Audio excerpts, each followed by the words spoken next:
ज्याचे बैले आधीनं. लक्षपूर्वक ऐका, तुकाराम महाराज सांगतात, जो माणूस बायकोचं ऐकतो त्याच्या जीवनाला धिक्कार असतो. आता इथं बसलेले जेवढे लोकांचे लग्न झालेत तेवढ्याला पांडुरंगाची शपथ आहे माय बाप, खोटं बोलू नका. एवढ्या लोकांमध्ये नेमकं बायकोचं ऐकणार कोण नाही? हात वर करा बरं जरा. सगळेच माणसं ऐकतात महाराज. लोकांचं कसं सांगू, मी सुद्धा त्याच्यातलाच आहे. प्रत्येकाला ऐकावं लागतं महाराज. गायक असो, वादक असो, कीर्तनकार, प्रवचनकार, महाराज कोणी असू द्या, ज्यांना बायको केली त्याला बायकोचं ऐकावंच लागतं महाराज. बरोबर आहे का नाही? पण काय ऐकावं काय ऐकू नये याला शास्त्र आहे. बरेच माणसं इतके विचित्र महाराज. माझे गुरु रे वैकुंठ अशी पूजनीय आदरणीय महाराष्ट्राचे लाडके कीर्तनकार आद्य विनोदाचार्य बाबासाहेब महाराज इंगळे उर्फ दादा गोड दृष्टांत सांगायचे. इतके माणसं काय पत्नीच्या धाकामध्ये राहतात. एक जण मित्र म्हणला दुसऱ्या मित्राला, रामभाऊ यंदाच्या पंचवार्षिकला वहिनी कोणाला मतदान टाकणार आहेत? म्हणलं कोणाला म्हणून काय विचारतो? फट्ट्या ज्याला मतदान करणार माझी बायको त्यालाच मतदान करणार. म्हणलं पण तू कोणाला करणार? म्हणलं ते काय तिला विचारलं नाही अजून. विठाला धाकात राहतात महाराज. बरं गुन्हाही त्यांचा नाही हो, काय सांगावं, ठेवतातच तितक्या धाकामध्ये. एका माणसाचं नवीन लग्न झालं, बायको म्हणली मालक मला वाटलं लग्नाच्या अगोदर तुम्ही खूप हुशार असतान, खूप टॅलेंट असतान, खूप बुद्धिमान असतान, म्हणून तुमच्या सोबत मी लग्न केलं. मालक म्हणलं मग बिघड कुठं? ते म्हणले बिघड कुठं, लईच भोळे शंकर निघलात ना म्हणली तुम्ही. इतकं कुठं माणसाने भोळ असं जावं का? चालता लोक तुम्हाला फसिते, चालता इतकं कुठं माणसाने भोळ असावं का? याला जे टेन्शन आलं महाराज हे म्हणताय बरोबर आहे गड्या, तू म्हणतेस तेच बरोबर आहे. मी भोळा शंकरच आहे म्हणला. मला कोणी येतंय कोणी फसितय, कोणी येतंय कोणी फसितय, पण सुरुवातच तो ह्या बापानं केली म्हणला. वाटोळच तिथून पुढे झालं. तुझ्यासारखी बायको माझ्या पदरात पडली. मालकीन म्हणली मालक मी तुमच्या पदरामध्ये पडले म्हणजे तुमचं वाटोळ झालं असं समजू नका. उलट मी आल्यापासून तुम्हाला संसाराचं ज्ञान झालं. आणि खरे महाराज, बायको म्हणजे माणसाच्या जीवनातला आयुष्यातला शेवटचा गुरु. एकदा का बायको रूपी नावाचा गुरु माणसाने करून घेतला, तिथून पुढे त्याला दुसऱ्या गुरुची गरज लागत नाही. आणि तिथून पुढे दुसऱ्या गुरुचा गुरुमंत्र चालत सुद्धा नाही. म्हणून शेवटचा गुरु म्हणजे बायको. तिनं सांगितलं मालक मी आल्यापासून तुम्हाला संसाराचं ज्ञान झालं. अगोदर काय करायचं, तुम्ही मार्केटमध्ये जायचं, जी वस्तू तुम्हाला पाहिजे आहे त्या वस्तूची किंमत दुकानदारांनी जेवढी सांगितली तेवढी द्यायचं, तर वस्तू घरी घेऊन यायचं. अशानं कुठं संसार बरा होत असतो का? संसार बरा करण्याकरता जी वस्तू तुम्हाला मार्केटमधून आणायची ती दुकानदारांनी किंमत जेवढी सांगितली त्याच्या निम्म्यात वस्तू मागावं लागते. यानं पटकन लक्षामध्ये गुरुमंत्र घेतला, मार्केटमध्ये गेलं. आबाळ आलेलं होतं, आकाशामध्ये ढगांची दाटी झाली. कडकड विजांचा आवाज होऊ लागला, गडगड ढगांचा आवाज होऊ लागला. अशा अवकाशामध्ये त्याच्या लक्षात आलं आता आपल्याला पाऊस पडणार आणि आपण पावसात भिजणार आणि आजारी पडणार. मग या पावसातून वाचण्यासाठी काय करावं? पळतच जनरल स्टोअरच्या दुकानमध्ये गेलं. दुकानदाराला म्हणतो, दुकानदार दादा नंबर 1 क्वालिटीची छत्री मला दाखवा. दुकानदारांनी चांगली छत्री दाखवली आणि किंमत सांगा म्हणला. दुकानदार म्हणला 100 रुपये. आता याच्या पटकन बायको लक्षात आली आणि दिलेला गुरुमंत्र सुद्धा लक्षात आला. बायकोनं काय गुरुमंत्र दिलता? निम्म्यात मागायचे. हे दुकानदाराला म्हणते, दुकानदार 100 रुपयाला पुरवत नाही, 50 ला देतात का? दुकानदार म्हणला दादा तू डोक्यावर पडला का मी डोक्यावर पडू? असं काय करायला लागला? 100 रुपयाची वस्तू आणि 50 रुपयाला कुठं असते का? नाही म्हणला. बरोबर आहे, मी सांगतो ते द्या 50 रुपयाला.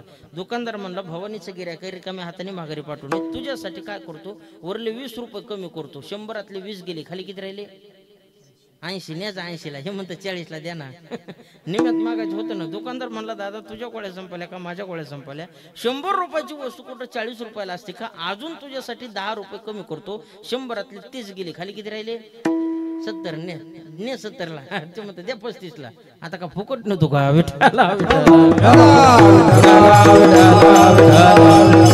सांगायचं मुद्दा मला एवढाच आहे महाराज, माणसं इतके कधी कधी धाकात राहतात. म्हणून धीग जेणे ज्याचे बैली अधीन परलोका मान नाही दोन्ही. दुसरं उदाहरण तुकोबारा देतात, धीग जेणे आळस, ज्याच्या जीवनामध्ये आळस आहे त्याच्याही जीवनामध्ये धिक्कार असो.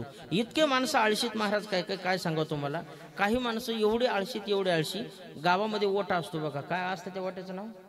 कुचरवाटा. हा, त्या कुचरवाट्यावर सगळे BEd DEd MAd BPEd झालेलेच म्हातारे असतात, आहे का नाही? उघड डिग्री कंप्लीट, खायचं घरातलं गायचं बाहेरचं, ह्याचं काय चाललं त्याचं काय चाललं, असे 5-6 म्हातारीच्या वाट्यावर बसलेले असायचे बघा. एक शहाणा माणूस जवळून चालला, म्हणला मामा 5-6 दिवस झालं मी तुमच्याकडे सारखं पाहतोय राव, खातात पितात वाट्यावर बसतात, काही काम नाही धंदा नाही काय नाही, लई चाळीशीत. म्हणला याच्यातलं नंबर 1 चाळीशी कोण आहे? हातवर करा बरं. म्हणला 500 रुपये बक्षीसच देतो. आता फुकटचे 500 रुपये हातवर केल्याच्या नंतर मिळते हे माहिती असलं कोण ढिलं पडून? 4-5 जणांनी पटपटच हातावरी केले महाराज, पण एका धटिंगाने हाताची घडी चुकलेली नाही. शाण्या माणसाला नवल वाटलं, जवळ गेला, म्हणला मामा कमाल आहे, फुकटचे 500 रुपये मिळतात हातवर केल्याच्या नंतर. हे माहिती असून सुद्धा तुम्ही हात वर करत नाहीत, काय कारण आहे? तुला कटाळा आलाय? किती आळशी असन बघा. यानं विचार केला दादा तुझ्यासारखा आळशी जगाच्या पाठीवर शोधून सुद्धा सापडणार नाही. दरबार 500 रुपयाचं पहिलं बक्षीस तुला म्हणतो खिशात घाला ना, इतका आळशी.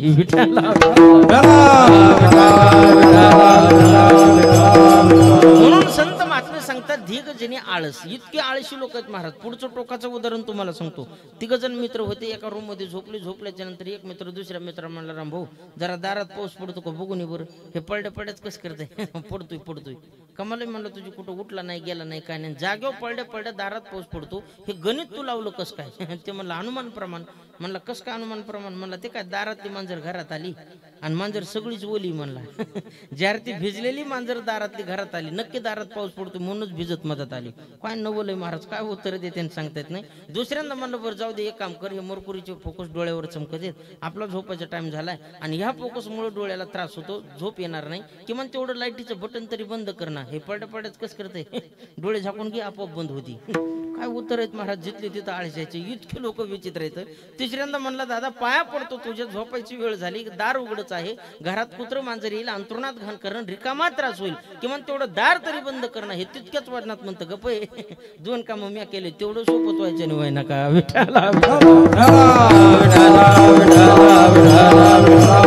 सांगायचा मुद्दा मला एवढाच आहे महाराज. इतके माणसं आळशीत. मग अशा आळशी माणसाच्या जीवनामध्ये कधी परमार्थ घडू शकतो सांगा. संत महात्मे सांगतात, शास्त्र सुद्धा सांगतं, आलस्य हे मनुष्यानाम शरीर असतो महारिपू हो. शाळेमध्ये गेल्याच्या नंतर शिक्षक लोक आपल्याला पहिला सुविचार शिकवतात, आळस हा माणसाच्या जीवनातला सगळ्यात मोठा शत्रू आहे. आणि संत महात्मे सुद्धा सांगतात, मनोवनी कोणी न करावा आळस आणि म्हणा रात्रंदिवस रामराम. एवढं सगळं संत महात्मे तुम्हाला चांगलं सांगत असताना सुद्धा माणसं ऐकायला तयार होत नाहीत. याचं कारण आहे फक्त आळसच. विठ्ठला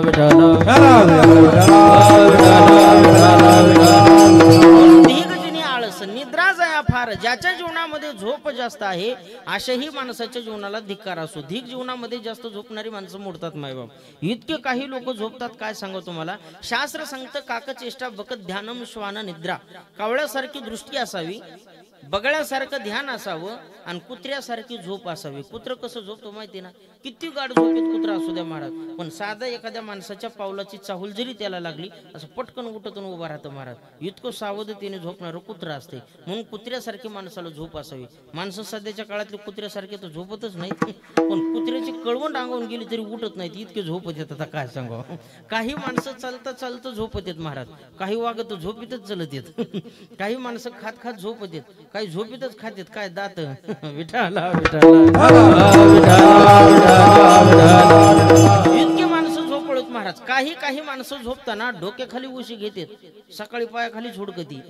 ह्याला मेळ लागत नाही, नेमकं झोपी डोकं फिरले का उशी फिरली ती.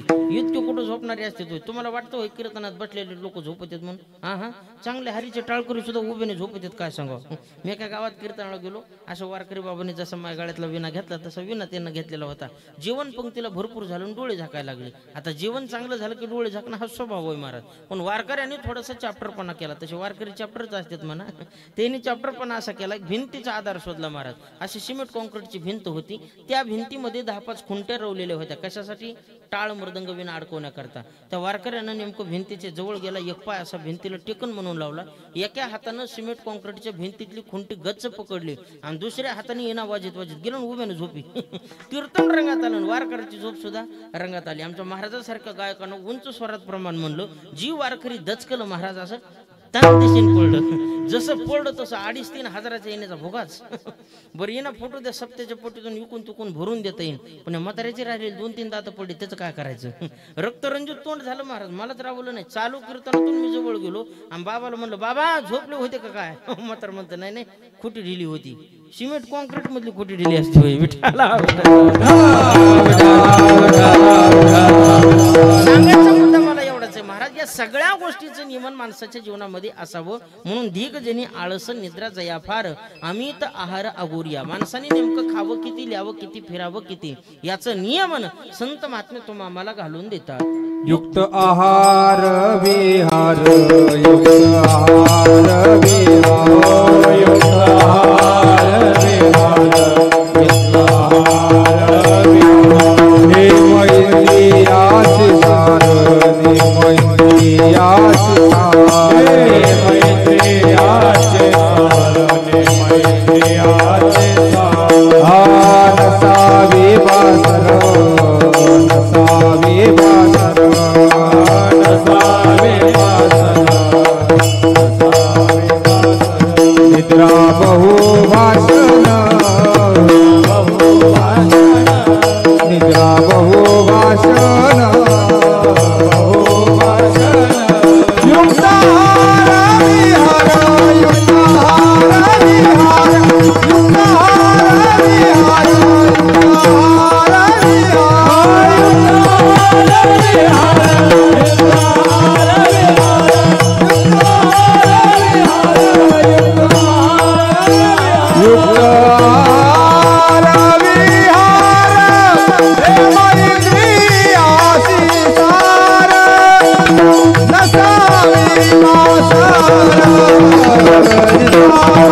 युक्ताहार विहार नेम इंद्रियासी सार नसा विवासर निद्राभो भाषण युक्त आहार विहारश युक्त ज्येष्ठ शकर्मसु युक्त स्वप्नावबोधश योगो भवती दुःखः.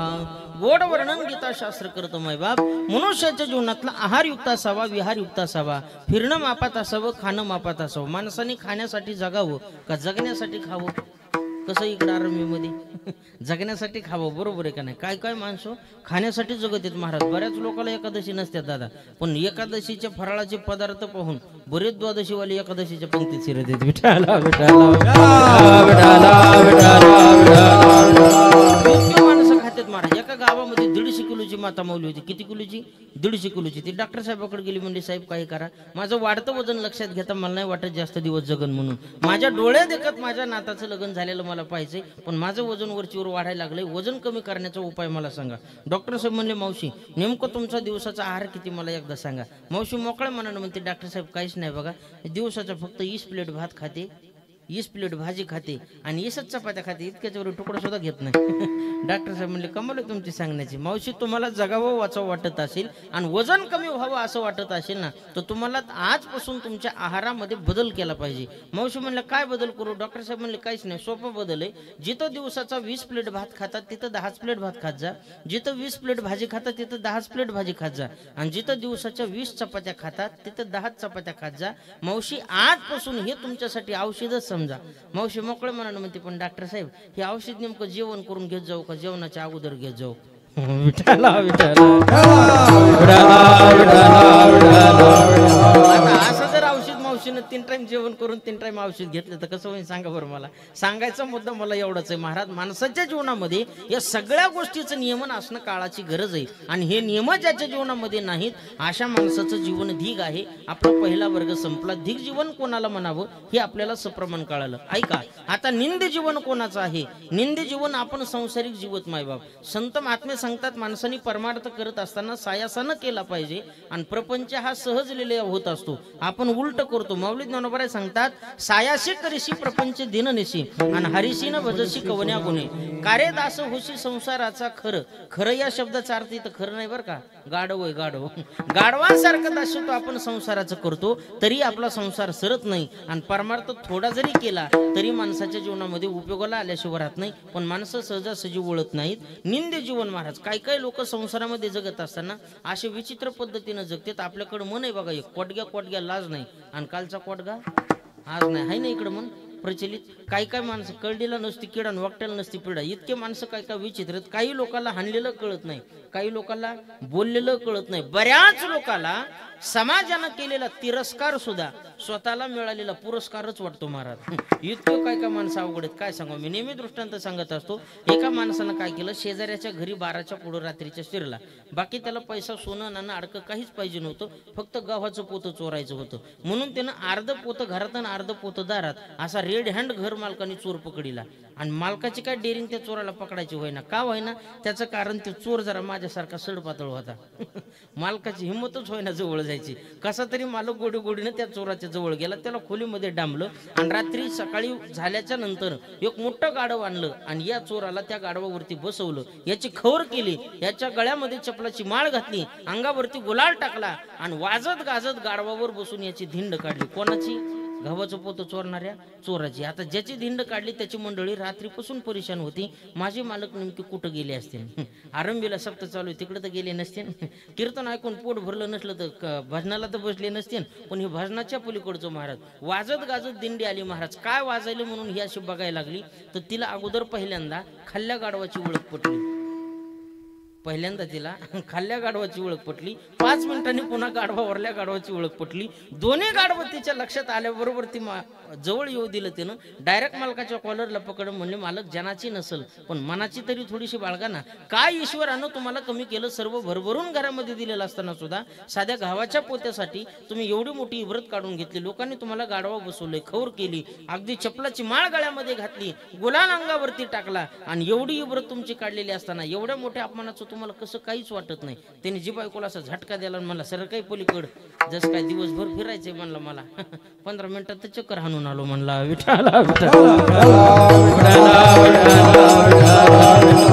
असं निंदे जीवन जर माणसाचं असेल तर त्या जीवनाला काही अर्थ आहे का मायबाप? याला निंदे जीवन म्हणतात. स्तुत्य जीवन कोणाला म्हणायचं ऐका? जो माणूस आपल्या हिताच्या ठिकाणी जागा राहतो त्या माणसाचं जीवन स्तुत्य आहे. आपुले हिता जो असे जागता धन्य माता पिता दयाची आदन माता पिता दयाची आदन माता पिता दयाची आदन माता पिता आपुली हिता जो असे जागता धन्य माता पिता दयाची आदन माता पिता आपुली हिता जो असे जागता धन्य माता पिता दयाची आदन माता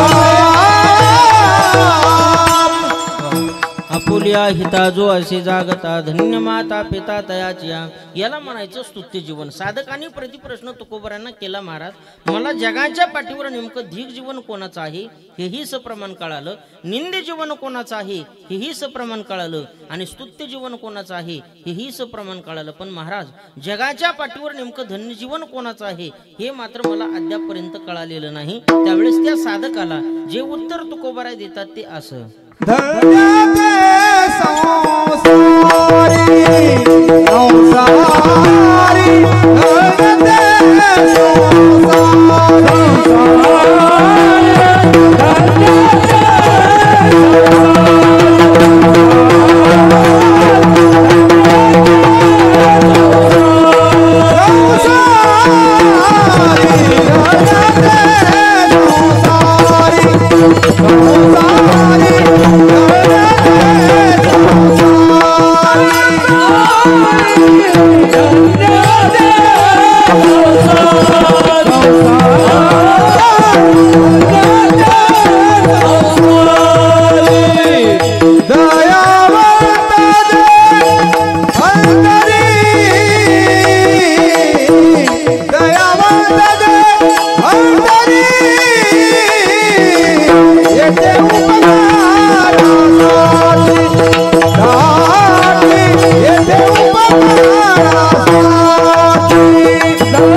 पहिल्या चरणामध्ये जगद्गुरु तुकोबराय बोलतात, धन्य ते संसारी दयावंत जी अंतरी. कोण संसारामध्ये धन्य आहे मायबाप? जी अंतकरण वृत्तीपासून दयावंत आहे ते. आवाज थोडा मोकळा द्या. दयावंत वेगळा आणि दयावान वेगळा. लक्षपूर्वक ऐका. दयावान कोणाला म्हणावं? ज्याचा नुसता दयेचा वाण आहे त्याला दयावान म्हणा. पण दयावंत कोणाला म्हणावं? जे कारंजले गांजले त्यासी म्हणे जो आपुले, तोची साधू ओळखावा देवते तेची जा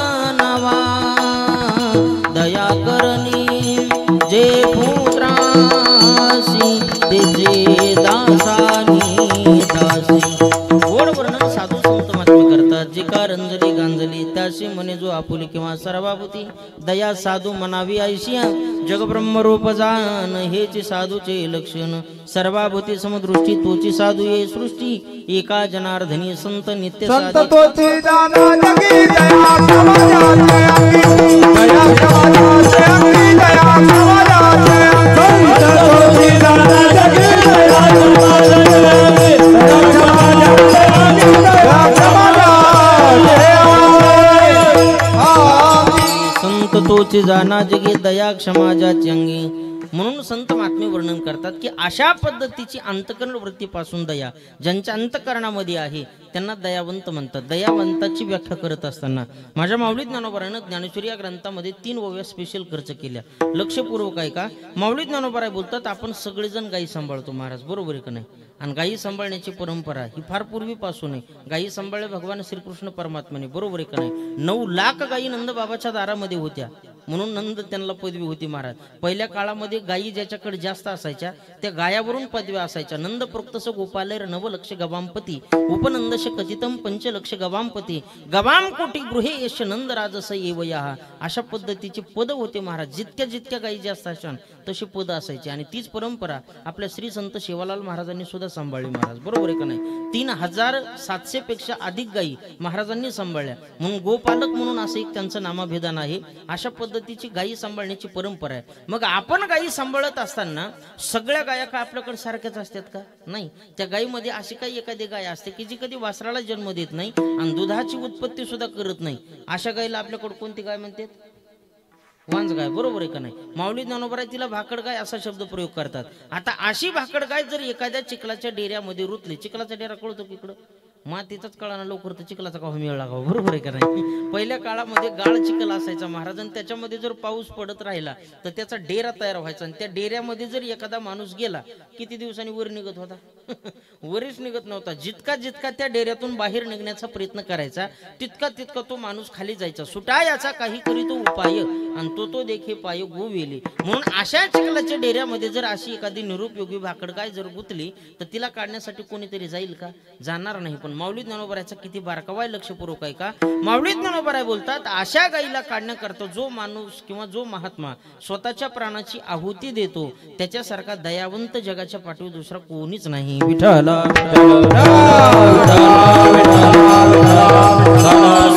माऊली ज्ञानोबराय देतात. दुसरा दृष्टांत आहे ऐका. आपल्या पायामध्ये काटा टोचल्याबरोबर आपल्या डोळ्याला पाणी यायला इकडल्या भागात किती दिवस लागत आहेत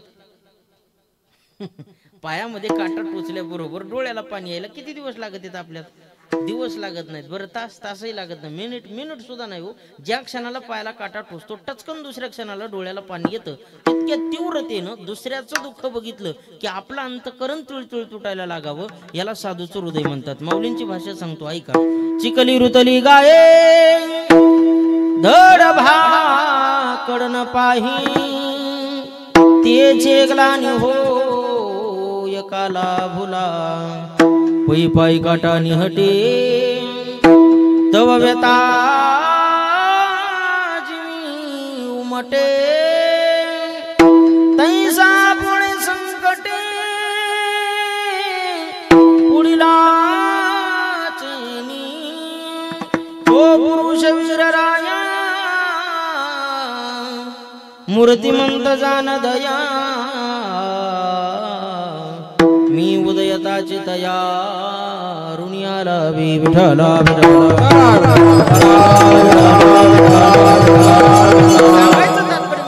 मायबाप असं दुसऱ्याचं दुःख बघून आपलं अंतकरण तिळतिळ तुटायला लागावं. याला साधूचं हृदय म्हणतात. म्हणून जाणीवपूर्वक तुकोबराय बोलतात धन्य ते संसारी कोण दयावंत जी अंतरी. जे अंतकरण वृत्तीपासून दयावंत असतात ते संसारामध्ये धन्य आहेत. ठीक आहे म्हणले महाराज, पण असे दयावंत असणारे साधू संत महात्मे या पृथ्वी तलावरती येतात तरी कशा करता. हे देव उपकारासाठी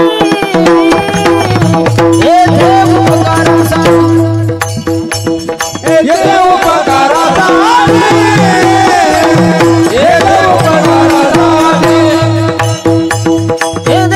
उपकारासाठी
तेथे उपकारासाठी आले गरजा वैकुंठी. अभंगाच्या दुसऱ्या चरणामध्ये तुकोबाराय बोलतात, असे साधू संत महात्मे गीत येतात. ते कशा करता येतात? उपकारा करता येतात. बऱ्याचशा गोष्टीचं अवतीर्ण उपकारा करता सांगितलं मायबाप. लक्षपूर्वक ऐका. परोपकाराय वहंती नद्या, परोपकाराय दोहंती गावा, परोपकाराय फलंती वृक्षा, परोपकाराय सतामी होतया. बऱ्याचशा गोष्टीचा अवतीर्ण परोपकारा करता आहे. त्याच्यामध्ये संत महात्मे सुद्धा उपकारा करता येतात. ऐका, तुम्हा मला या पृथ्वी तलावरती यावंच लागतं, भगवान परमात्म्याला आणावं लागतं आणि साधू संत महात्मे येत असतात. तुम्हा मला काय यावं लागतं? संत महात्मे बोलतात, अगा कर्म जे उरावे, का सुख दुःखी फळावे, तया ते भोगावया यावे देहा एका. आपल्या जीवनामध्ये जे काही कर्म अकर्म पाप पुण्य घडलेलं आहे, त्या पाप पुण्याचा भोग उपभोगण्याकरता आपल्याला पृथ्वी तलावरती यावंच लागतं. संत महात्मे येत असतात आणि भगवान परमात्म्याला आणावं लागतं. म्हणून अनिलाही रूपा वळीन कोरोनी खळे हरिदासी. संत महात्मे येत असतात. काय येतात त्याचं कारण आहे. कुत्र्याला माणसाची गती सहन होत नाही, माणसाला माणसाची प्रगती सहन होत नाही आणि साधू संत महात्म्याला समाजाची अधोगती सहन होत नाही. लक्षपूर्वक ऐका. कुत्र्याला माणसाची गती सहन होते का? लईच माणसं बघा तुम्ही. आता प्रत्येकाला आपल्याला रोजचा अनुभव आहे महाराज. नित्यानं आपण रोज गाडीवर फिरत असताना पाठीमागं कुत्रं लागतं, बरोबर आहे का नाही? महाराज लोक असतील तर त्यांना वाटतं धोतर धरतं काय, बाकीचे असले त्यांना वाटतं पॅन्ट धरतं काय. कुत्र्याच्या भीतीनं माणूस गाडीचं एक्सलेटर वाढवतो महाराज आणि गाडी पुढे गेल्याच्या नंतर कुत्र्याला माणूस गटत नाही. पण हारलेलं कुत्रं हार कधीच मानत नाही. रिटर्न फिरून भावकीत येतं त्या कुत्रं त्याच्या स्वतःच्या आणि भावकीत वजन टाकतं. लावला का नाही पळून. गटलं नाही म्हणून सांग ना. बरेच कुत्रे असेच महाराज, माणसं काय काय त्यांना गटतच नाहीत, पण उगं म्हणतात लावला का नाही पळून. म्हणजे कुत्र्याचा स्वभाव असा महाराज, पाठीमागं लागण्याचा. आणि हे कुत्रं पाठीमागं लागतं म्हणून माणसं कधी कधी गल्ली बदलितात. पण कुत्रं इतकं इमानदार प्राणी महाराज, गल्ली बदलीन पण माणूस कधीच बदलणार नाही. ज्याच्या मागं लागायचं त्याच्या मागं लागल्याशिवाय राहत नाही. म्हणून कुत्र्याला माणसाची गती सहन होत नाही, माणसाला माणसाची प्रगती सहन होती का? जरा बारकाईने विचार का. आजपर्यंत तुम्हाला कोणाला तुमचं बरं झालेलं तुमच्या शेजाऱ्याला खपलंय का? हाय का असा एखादा भाग्यवान शेजारी? नाहीच महाराज. अहो इतकी माणसं अवघड आहेत. सध्याच्या काळातली माणसं स्वतःच्या दुःखानं जेवढे दुःखी नाहीत, लक्षपूर्वक आहे का, सध्याच्या काळातली माणसं स्वतःच्या दुःखानं जेवढे दुःखी नाहीत तेवढे शेजाऱ्याच्या सुखानं दुःखी आहेत महाराज. आपल्याला 50 क्विंटल कापूस झाला याचा आनंद त्याला कधीच होणार नाही, पण शेजाऱ्याला 60 क्विंटल कमूनच झाला याच्यासाठी 3-3 दिवस नाही जेवणारे लोक आजही समाजात उपलब्ध आहेत महाराज. इतके माणसं आवडा. रोजचं साधक उदाहरण तुम्हाला घरातलं सांगतो. रात्री 7-8च्या वेळेला आपण घरामध्ये जेवायला बसतो, बरोबर आहे का नाही? जेवाय बसल्याच्या नंतर साधारणपणाने खेड्यामधली लाईट 5-7च्या टायमाला ट्रिप मारते जाते. मग जेवाय बसलेला असताना लाईट जर गेली तर जेवण करत असलेला माणूस भरलेला हात भरलेलं ताट तसंच बाजूला सारतो आणि पळतच दारात येतो. कशासाठी? आकडा बदलायसाठी. नेमकी लाईट कुणाकुणाची गेली कुणाकुणाची हाय हे बघण्यासाठी. अशा टाचावरी करू करू बघत महाराज. सगळ्या गल्लीतली लाईट दिसली आणि त्याची एकट्याची नसली का अशा हातपाय आपटी तर महीच कमून गेली, महीच कमून गेली, महीच कमून गेली. आणि सगळ्या गावाचीच नसली की मग कसं करते, वरणच फाल्ट झालाय, सगळ्याचीच गेली, येईन सकाळ पोचतो. म्हणजे हाय का नाही ताप. सगळं गाव अंधारात असलं की याला आनंद आहे आणि एकट्याचं घर अंधारात असलं की याला दुःख आहे. याचा अर्थ असा आहे मायबाप, माणसाला माणसाची प्रगती सहन होत नाही. माझ्या गुरुवर दादा गोड दृष्टांत सांगायचे, लक्षपूर्वक ऐका. एका मित्राला 5 लाखाची लॉटरी लागली. बस झाली ना, 5 लाख वाढवायची, जाऊ द्या इतकेनेच उरदाड पाहिलाय. 5 लाखाची लॉटरी लागली. लॉटरी लागल्याच्या नंतर शेजारचा मित्र 10 किलो पेढे घेऊन गावात वाटायला लागला. घ्या पेढे, घ्या पेढे. एक शहाणा माणूस म्हणला, दादा कशाची पेढे? मला कल्पना नाही तुम्हाला, आमच्या मित्राला 5 लाखाची लॉटरी लागली म्हणून पेढे वाटितो. म्हणलं मूर्खस का काय रे, लॉटरी त्याला लागली आणि पेढे तू कस काय वाटितो? म्हणलं त्याचं कारण असं आहे, लॉटरी लागली पण 3 दिवस झालं बेट्याचं तिकीटच हरपलंय म्हणून पेढे वाटितोय. विठाला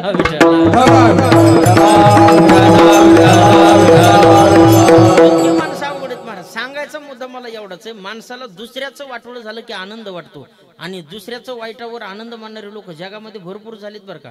शेजारची अशी 2-3 माणसाची भांडणं लागली. एक शहाणा माणूस रस्त्याच्या कडेनं चालला, त्या दोघांची भांडणं इतकी पेटली हाणामारीपर्यंत. मग ह्या शहाण्या माणसानं जाऊन सोडवावं का नाही ते उगत त्या दोघाला म्हणायचं, मारा मारा मारा, होऊन द्या म्हणला, 32 पडली पाहिजे मारा.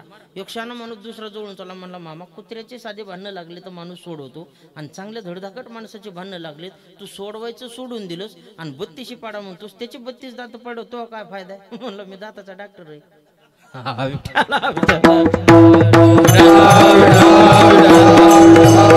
स्वतःच्या स्वार्थासाठी माणसं दुसऱ्याचं वाटोळं झालं तरी चालन, पण आपलं बरं झालं पाहिजे. बिडीसाठी दाढी जळाली तरी हरकत नाही, पण बिडी पेटली पाहिजे. अशा वृत्तीची माणसं समाजामध्ये आज भरपूर स्वरूपामध्ये आपल्याला बघायला मिळतात. म्हणून मला सांगायचं तात्पर्य, माणसाला माणसाची प्रगती सहन होत नाही आणि साधू संत महात्म्याला समाजाची अधोगती सहन होत नाही. म्हणून हरी बुडत हे जन न देखवे डोळा, येतो कळवा म्हणूनिया, येतो कळवा म्हणूनिया, बुडत हे जन न देखवे डोळा. बुडत असलेला समाज साधू संत महात्म्याला दृष्टीपथानं पाहत नसल्यामुळे महाराज म्हणतात, येथे उपकारासाठी आले घरजा वैकुंठी. ठीक आहे म्हणले महाराज, पण असे वैकुंठातून आलेले साधू संत महात्मे आम्ही ते नेमके ओळखायचे कसे? लटके वचन, लटके वचन, लटके वचन, लटके वचन, लटके वचन, लटके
लटके वचन नाही देहे उदासीन. साधू संत महात्मे लटक कधी बोलत नाहीत मायबाप.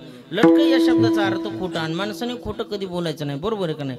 बोलत असताना माणसाने खोटं बोलत जाऊ नये. सत्यम ब्रूयात प्रियम ब्रूयात. शास्त्र सांगतं खोटं बोलणं पाप आहे. बरोबर आहे का नाही?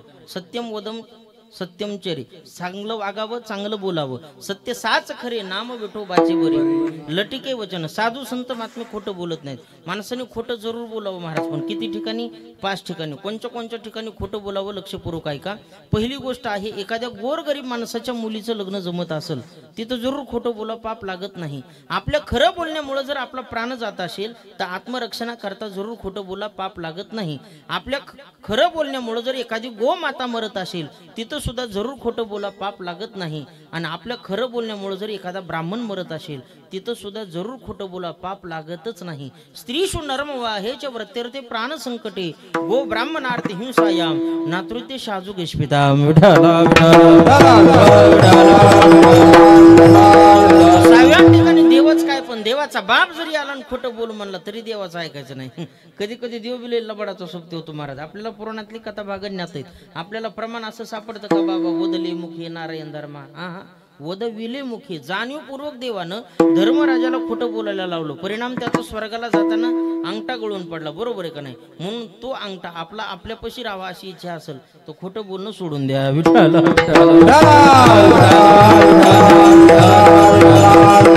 साधू संत महात्मे लटकं बोलत नाहीत मायबाप. लटिके वचन आणि नाही देही उदासीन. आता असं मायबाप कधी कधी वारकरी संप्रदायाच्या अभंगामध्ये एखादा पुढचा शब्द मागं ओढीत आणावा लागतो तर अर्थाची संगती लागते, आणि कधी कधी मागचा शब्द पुढं ओढत न्यावा लागतो तर संगती लागते.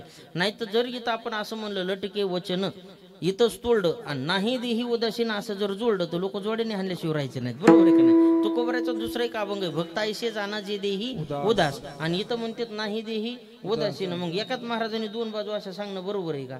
बरोबर वाटतं का? एकाच महाराजांनी दोन्ही बाजू पटवून देणं चांगलं नाही. कीर्तनाचे पैसे घेणं बरं नाही म्हणायचं त्याच महाराजांनी, आणि पाकिटात कमी पडे म्हणून भांडत बसायचं सुद्धा त्याच महाराजांनी. जसं हे विसंगत आहे तसं भक्त ऐसे जाणं म्हणणारे तुकोबर आहे आणि नाही देही उदासीन म्हणणारे सुद्धा तुकोबर आहे. हे कसं आहे तर त्याचं उत्तर असं आहे, भक्त ऐसे जाणं जे देही उदास बरोबर आहे, पण इथं लटिके वचन नाही इथं तोडायचं आणि देही उदासीन आहे मनाने जोडायचं, बरोबर संगती लागते. विठ्ठला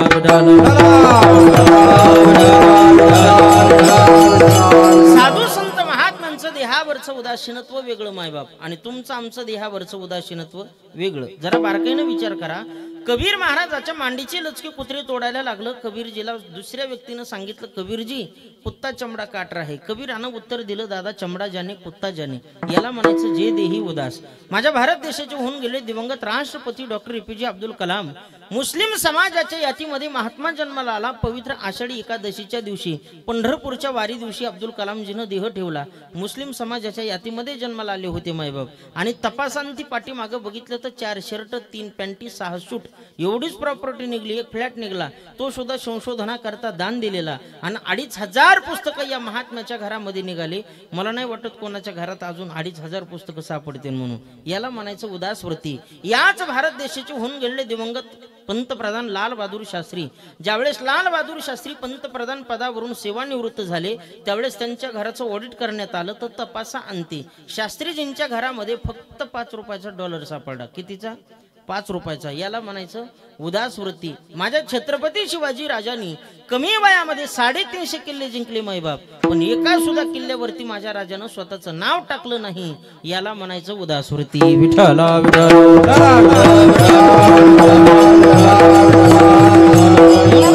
उदासीनत्व वेगळं आणि साधू संत महात्म्यांचं उदासीनत्व वेगळं. आपलं उदासीनत्व काय कामाचे?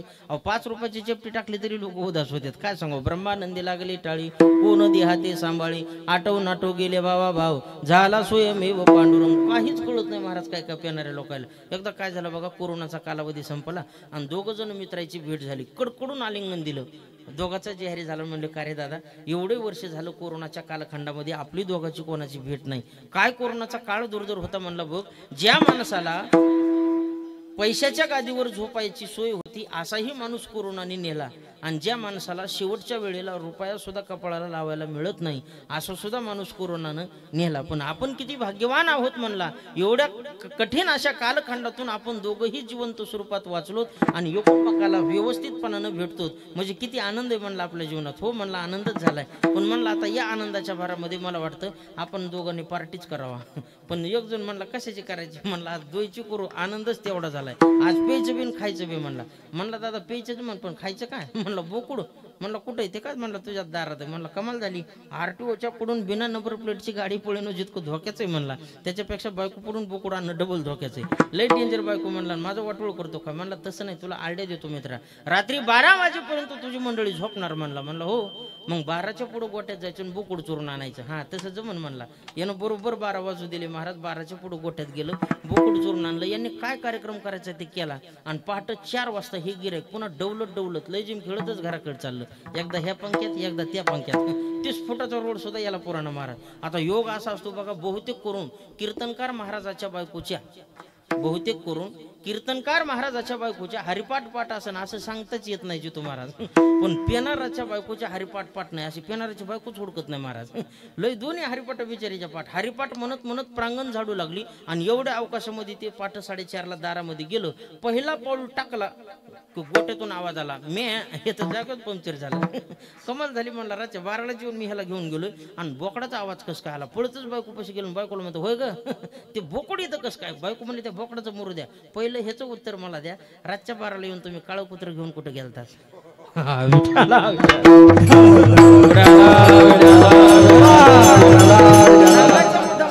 महाराज आपलं उदासीनत्व वेगळं आणि साधू संत महात्म्यांचं उदासीनत्व वेगळं. म्हणून लटके वचन नाही देही उदासीन. ठीक आहे म्हणले महाराज, पण त्या महात्म्यांची आणखी काही लक्षणं आहेत का. महाराज म्हणतात हो, जर तसे महात्मे बोलायला लागले तर त्यांच्या मुखातली वाणी ही अमृतासारखी मधुर असते आणि समाजानं कितीही त्रास दिला तरी पोटामध्ये साठवण्याची क्षमता त्यांच्यात असते.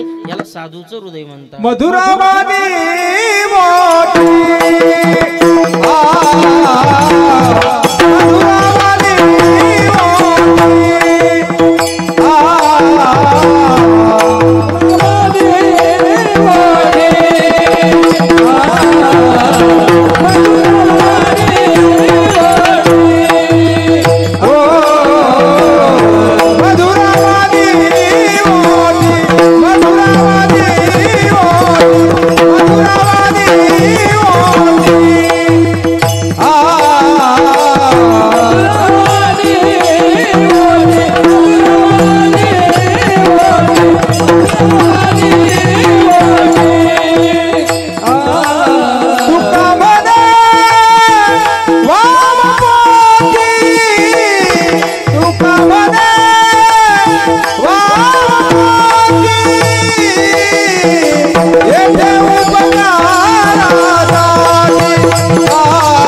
सगळ्यांनी मोठ्या प्रमाणे हात वरी करा.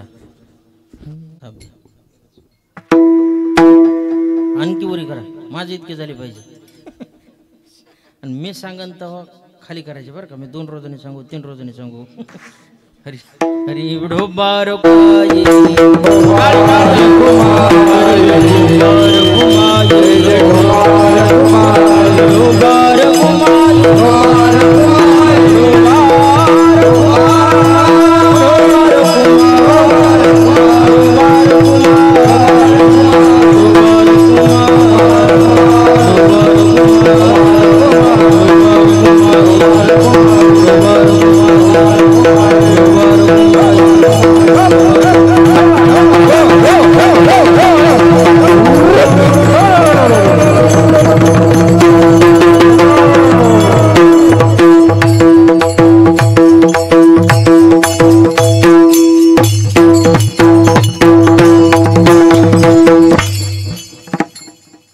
घ्या खाली आता घ्या. घेतले मी तुम्ही विठाला.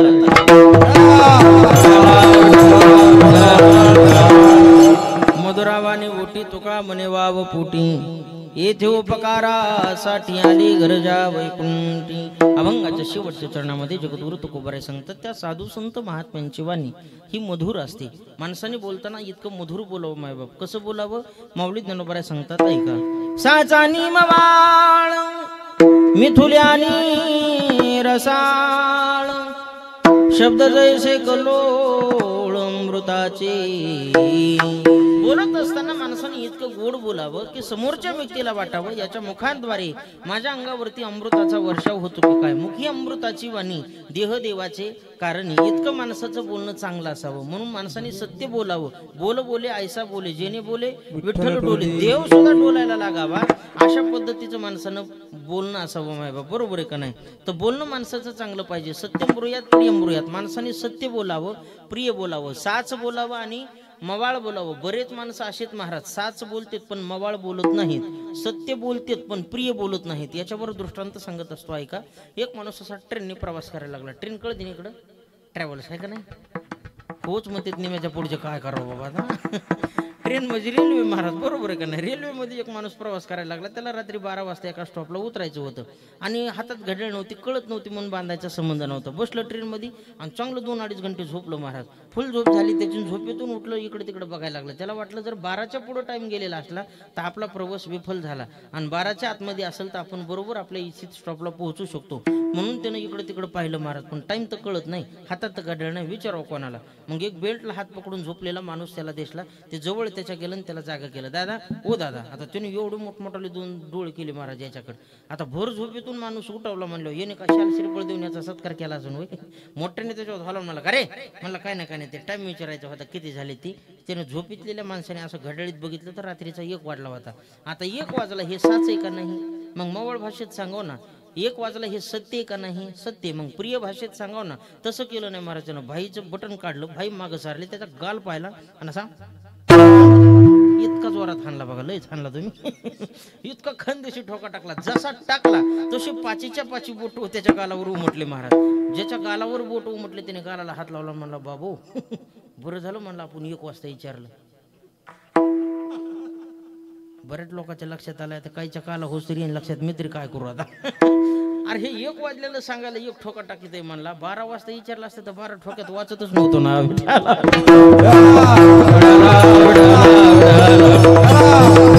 सांगायचा मुद्दा मला एवढाच आहे महाराज. बरे माणसं साच बोलतात पण मवाळ बोलत नाहीत, सत्य बोलतात पण प्रिय बोलत नाहीत. पण साधू संत महात्म्यांची वाणी तशी नसते. मधुरा वाणी उटी तुका म्हणे वाव पोटी. समाजानं दिलेला त्रास सहन करण्याची ताकद त्यांच्यामध्ये असते. मायबाप जरा बारकाईला लक्षपूर्वक आहे का.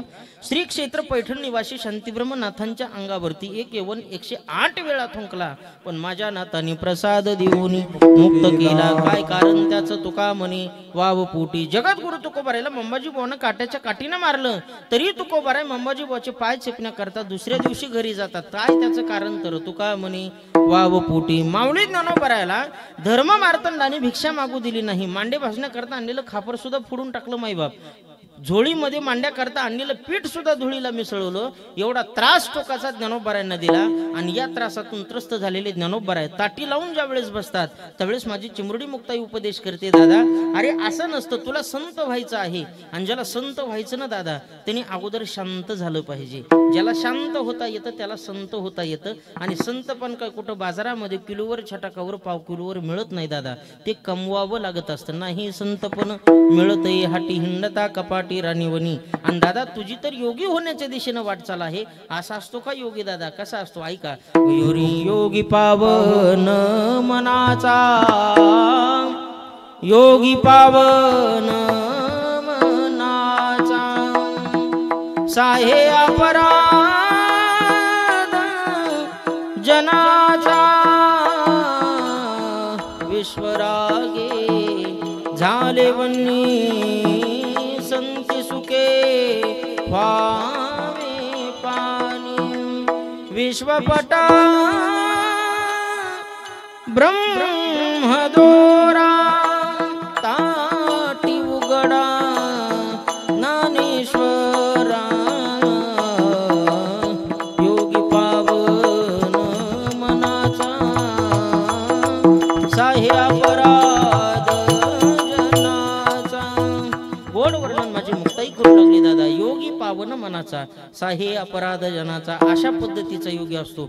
मग ज्ञानोबारांनी ताटी उघडली आणि समाजाकरता लोपले ज्ञान जगी ही तन्यनती कोणी. अशा पद्धती म्हणून धन्य ते संसारी. हे संसारी म्हणलीच नाही. कोण धन्य लक्षपूर्वक आहे का. धन्य ते संसारी कोण, जे दयावंत अंतरी ते संसारी धन्य. येथे उपकारासाठी आले ते संसारी धन्य. ज्याचे घर वैकुंठी ते संसारी धन्य. लटिके वचन नाही ते संसारी धन्य. जे देही उदासीन आहे ते संसारी धन्य. ज्याच्या मधुरावाणी ओटी ते संसारी धन्य. ज्याच्या तुका म्हणे वाव पोटी ते संसारी धन्य. म्हणून धन्य ते संसारी दयावंत जे अंतरी. येथे उपकारासाठी आले गरजा वैकुंठी. यथामती यथावकाश संकल्पित वेळेमध्ये अभंगाचा भावार्थ करण्याचा प्रयत्न केला. माझ्या बुद्धीला जसं पटलं सुचलं तसं बोललो. सेवेमध्ये जर काही हुकचूक झाली असेल तर ते माझ्या बुद्धीचे दोष समजून आई वडिलांचा अंतकरण करून सहन करा. झालेली सेवा ग्रामदेवतेच्या चरणारविंदी समर्पित करतो. तुम्हा सर्व श्रोते सज्जन मायबाप टाळकरी वृंदांच्या चरणारविंदी समर्पित करतो. जाता जाता सगळं तरुणाला एकच नम्रतेची विनंती मायबाप, व्यसन कुणी करू नका. तंबाखू खाऊ नका. तंबाखूमध्ये nicotine, prussic acid, pyridine, collidine, ammonia, carbon monoxide असं 6 प्रकारचं विघातक विष असतं जे माणसाच्या शरीरावरती अपाय करतं. म्हणून व्यसनापासून दूर राहा. आई वडिलाची सेवा करा. धर्मग्रंथाचं वाचन करा.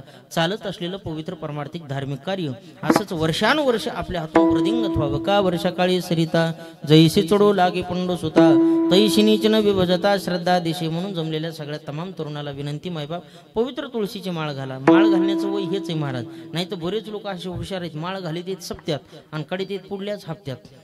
माळीला पता लागू देत नाहीत आणि महाराजाला मिळ लागू देत नाहीत. असे माळकरी होऊन काही उपयोगाचे नाही महाराज. नाही तर बरेच लोक उतरच्या वेळात माळा घालायला येतात महाराज. मी एका गावात कीर्तन गेलो, 2 म्हातारे माझ्याकडे आले, तांबडा पटका पिवळा पटका. इथले म्हातारे सोडून मी दुसऱ्या गावातल्या म्हाताऱ्याचं सांगतो.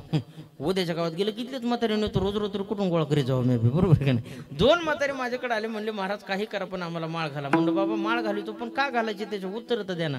म्हाताऱ्याने उत्तरलंय जोरदार दिले महाराज. पहिलं म्हातारं मला म्हणतं महाराज खरं सांगू का. मी म्हणलं अजून बी खोटंच का. आता तरी खरं सांग ना. म्हातारं म्हणतो महाराज खरं सांगू का, मला ना आता चावतच नाही. काय बिस्किट का मुरकुलं.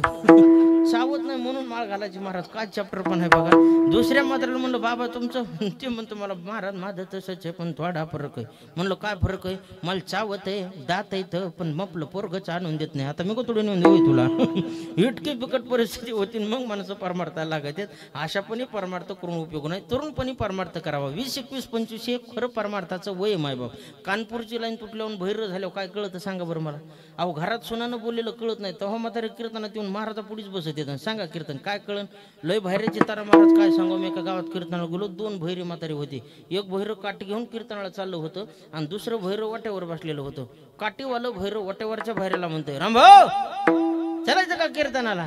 वाट्यावरचं म्हातारं म्हणतोय कुठं चाललास कीर्तनाला का काय. काठीवालं म्हातारं म्हणतंय छे कीर्तनाला चाललो होतो. वाट्यावरचं म्हातारं म्हणतंय हां हां मला वाटलं कीर्तनाला निघला होतास काय की हाय का काय कोणाला तपास.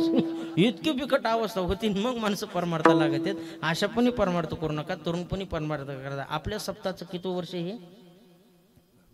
हा 22वं वर्ष. वा 22 वर्ष झालं आपल्या सप्ताहाची परंपरा चालू आहे. आणखी 2 वर्षाच्या नंतर आपल्या आरंभीतला सप्ताह हा 24व्या वर्षाकडे पदार्पण करणार, 25व्या वर्षाकडे पदार्पण करणार. याचा अर्थ आपल्या सप्ताहाचा रौप्य महोत्सव होणार. एवढंच नाही, भगवंताच्या कृपेने या सप्ताहाचा 50वा वर्धापन दिन साजरा व्हावा. एवढंच काहीतरी याची 75वी साजरी व्हावी. नव्हे तर भगवान भोलेनाथ शंकरजीच्या कृपाशीर्वादाने, श्री संत शिवालाल महाराजांच्या कृपाशीर्वादाने आणि तुम्हा समस्त आरंभीकाराच्या अथकाच्या परिश्रमातून, सहकार्यातून, माता माऊलींच्या उपस्थितीमध्ये या सप्ताहाचा शताब्दी महोत्सव व्हावा.